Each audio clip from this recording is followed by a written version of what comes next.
Dakar est le siège de la Basketball Africa League. Le président Hannibal Manave en a parlé. Nous avons nos bureaux ici. C'est vrai qu'avec la pandémie, on a fait du télétravail pendant plus d'1 an.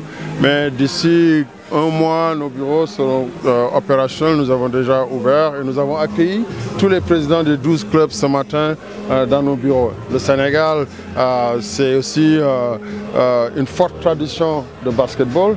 L'un des pays qui ont été désignés pour avoir le champion de leur compétition nationale qualifié d'office pour intégrer la Basketball Africa League. L'année dernière, c'était l'AS Douanes et cette année, le Dakar University Club qui a gagné le championnat du Sénégal de 2021 est représentant.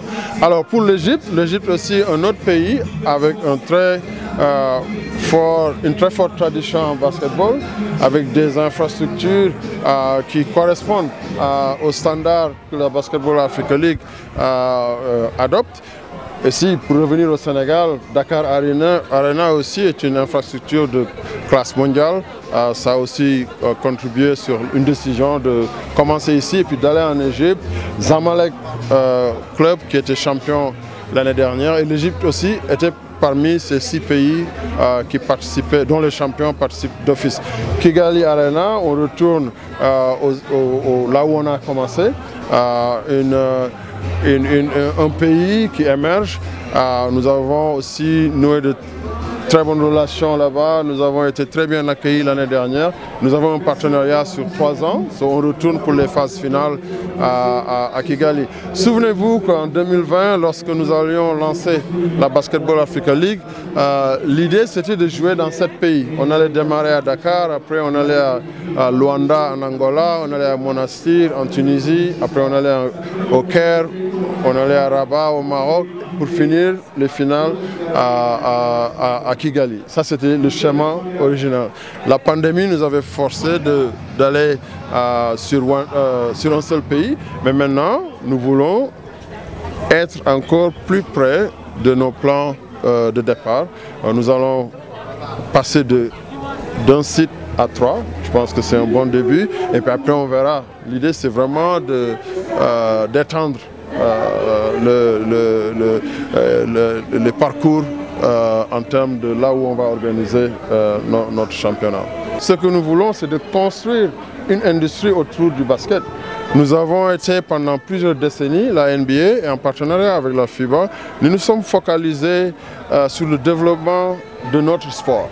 Alors nous ne sommes pas venus par exemple en 2010 lorsque nous avions ouvert, je dis toujours nous, parce que la Basketball Africa League est le cheminement du travail que nous avons fait au niveau de NBA Africa, où nous avons ouvert le bureau en 2010. Mais en 2010, nous ne sommes pas venus dire allez, on lance une ligue professionnelle.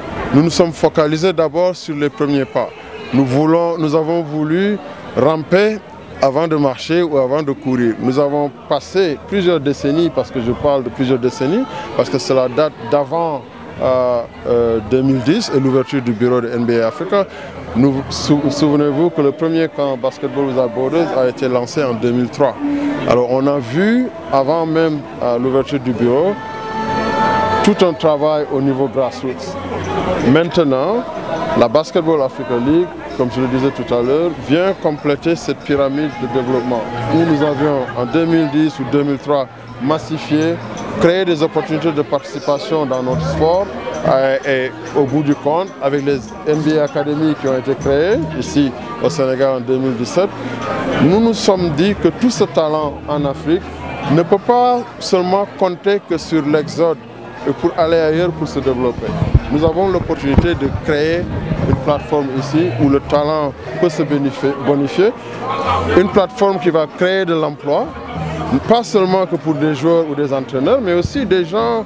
Il y a toute une industrie qui va se développer, des gens de l'audiovisuel, des gens qui vont créer du contenu, des gens qui vont faire le marketing du sport, des équipementiers qui vont créer des produits, des marques vont naître autour de la Basketball Africa League, où nous allons vraiment activer toutes les composantes de l'industrie de du divertissement.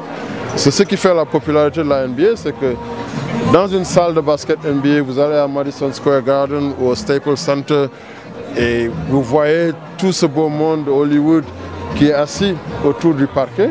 C'est parce qu'ils apprécient la qualité du divertissement. Au-delà des joueurs sur le terrain qui sont les meilleurs athlètes au monde, des icônes que la NBA a produit, mais aussi on verra de la musique, on verra la mode, l'expression culturelle vraiment à son paroxysme. L'Afrique qui compte et qui est un leader en termes de vraiment influencer les tendances mondiales quand on parle de la musique ou de la mode ou de la culture. Alors vous voyez ce qui se passe avec l'Afrobeat. J'étais à Chicago au dernier All-Star et on jouait du Wizkid, du Davido. Alors on avait Wally Seck là-bas avec nous comme invité. Et toute cette énergie, toute cette expression culturelle, nous allons rassembler tout cela autour de la Basketball Africa League. Mais surtout, nous restons une ligue de basketball.